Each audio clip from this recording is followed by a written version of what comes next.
Hello everyone, welcome to my channel study with Archana. मैं आज आपको हिंदी का एक बड़ा ही इम्पॉर्टेंट टॉपिक जो कि समास है उसके बारे में बताऊंगी। समास क्या होता है और कितने प्रकार के समास होते हैं इस वीडियो में मैं आपको बताऊंगी, जिससे आपको अपने बोर्ड एग्ज़ाम में बड़ी ही हेल्प होगी। तो चलिए, समास होता क्या है। पहले दो शब्दों के मेल से एक शब्द बनता है तो उसे समास कहते हैं। जैसे दो शब्द को मिला के एक शब्द बनता है उसे समास कहते हैं। जैसे कि राजपुत्र, राजपुत्र, इसमें दो शब्द छुपे हैं, एक पहला राज और एक पुत्र। तो इन दोनों को मिलके जो शब्द बना राजपुत्र उसे समास कहते हैं। जैसे अब और राजपुत्र में दो शब्द हैं। जो पहला शब्द होता है उसे पूर्व पद कहते हैं। पहले शब्द को हमेशा पूर्व पद कहते हैं और जो दूसरा शब्द आखिरी शब्द होता है उसे उत्तर पद कहते हैं। समास के दो विग्रह होते हैं, पूर्व पद और उत्तर पद। पहले शब्द को हम पूर्व पद कहेंगे, दूसरे शब्द को हम उत्तर पद कहेंगे। तो समास क्या होता है ये हमें पता चल गया। दो शब्दों के मेल को हम समास कहते हैं। तो ऐसे ही दो शब्दों के मेल के कई प्रकार होते हैं। समास के 6 प्रकार होते हैं। ये 6 प्रकार क्या है, ये 6 प्रकार हम आगे जानेंगे। तो पहला समास का प्रकार है अव्ययी भाव समास। अव्ययी भाव समास का मतलब जिस समास में जो पहला शब्द होता है, जिस समास में पहला शब्द अव्यय हो। अव्यय का मतलब जो कभी बदलता नहीं हो। अव्यय इसका मतलब जो कभी ना बदले, जो कभी ना बदले।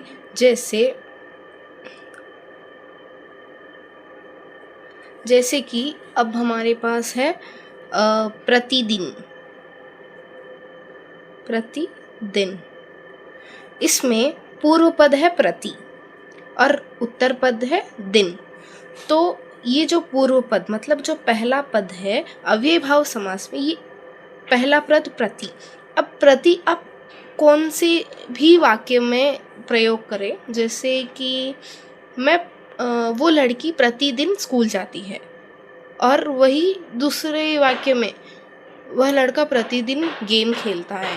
जैसे अब ये दो अलग वाक्य थे, लेकिन दोनों में ये जो प्रति है ये कहीं चेंज नहीं हुआ, मतलब इसमें कुछ चेंज नहीं हुआ।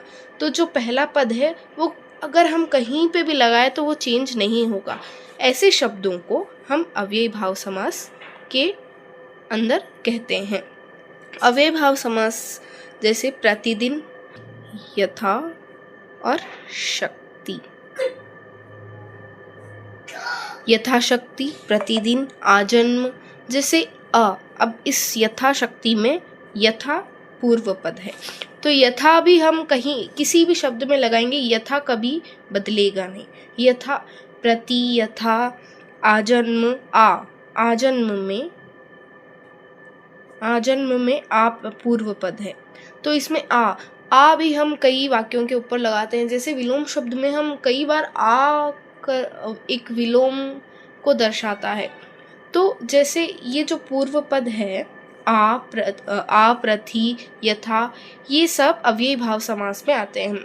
तो एक इजी ट्रिक, अगर अभी भी आपको ये समझ में नहीं आता तो हम यह सरल ट्रिक याद रख सकते हैं कि अगर अव्ययी भाव किसी वाक्य में प्रति, तथा या आ आए तो हम उसे अव्ययी भाव समास के अंदर रख सकते हैं। तो अब दूसरा है कर्मधारय समास। तो कर्मधारय समास क्या है? कर्मधारय समास में हम ऐसे कह सकते हैं कि इसमें जो पूर्व पद और उत्तर पद रहता है वह दोनों एक ही चीज़ को दर्शाते हैं, उसे हम कर्मधारय समास कह सकते हैं। जैसे कि नील कमल, नील कमल, नील कमल।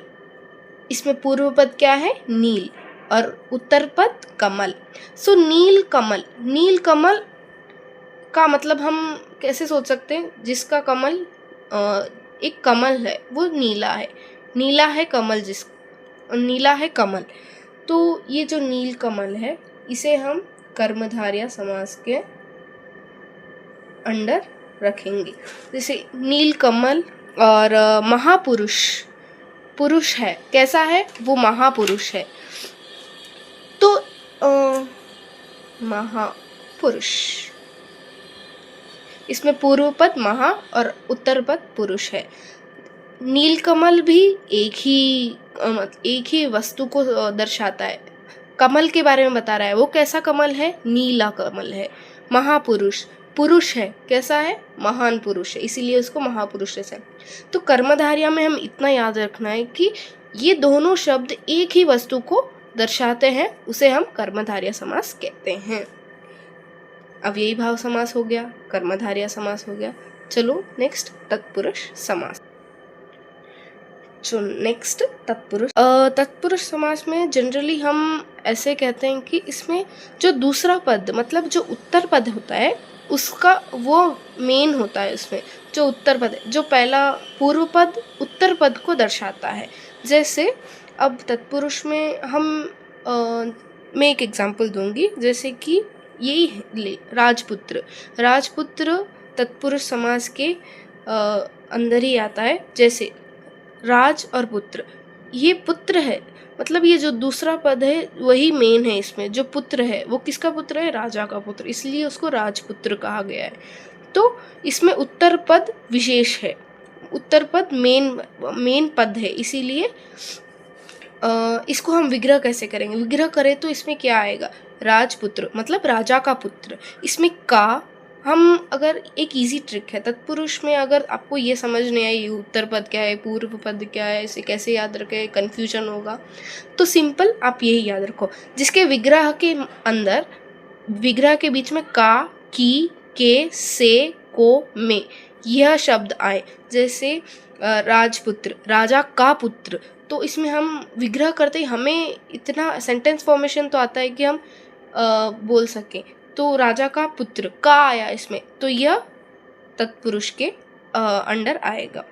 तो जिस भी शब्द में का, की, के, से, को, में विग्रह के बीच आएगा तो वह तत्पुरुष कहलाएगा। तो तत्पुरुष भी आ गया समझ।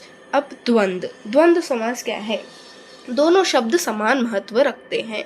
जैसे दोनों शब्द हम कई बार, कुछ शब्द ऐसे होते हैं जो हम साथ में लेते हैं, जैसे राधा कृष्ण, माता पिता, भाई बहन, ऐसे भाई और बहन, राजा और रानी, जिसके बीच हम और लगा सकें, तो भाई बहन, राजा रानी, ऐसे जो शब्द आते हैं उसे हम द्वंद्व समास के अंदर लिखते हैं, जो हम साथ में लेते हैं और उन दोनों का महत्व एक ही होता है, दोनों का महत्व समान होता है, उसे हम द्वंद्व समास कहते हैं। नेक्स्ट है द्विगु समास। द्विगु समास में कुछ याद रखने की जरूरत, बस इतना, जो भी संख्या पूर्वक नाम आएंगे, जैसे चौराहा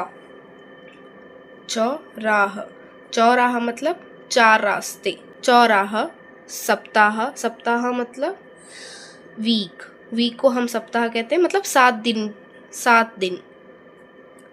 तो जिस समास मतलब जिस वर्ड में संख्या आए उसे हम द्विगु समास कहते हैं। द्विगु समास के लिए और कुछ भी याद रखने की जरूरत नहीं है, सिर्फ इतना याद रखें, जिस शब्द में संख्या आए वो द्विगु समास है। नेक्स्ट बहुव्रीहि समास। बहुव्रीहि समास क्या है, किसी तीसरे को दर्शाता हुआ शब्द, मतलब पूर्व पद और उत्तर पद दोनों ही कुछ खासियत बता रहे हैं, लेकिन वो किसकी खासियत बता रहे हैं, किसी तीसरे की। तो बहुव्रीहि समास में दोनों पद किसी एक व्यक्ति की, मतलब ये दोनों ही किसी तीसरे के बारे में बता रहे हैं। जैसे नीलकंठ, नीला है कंठ जिसका, शिव जी।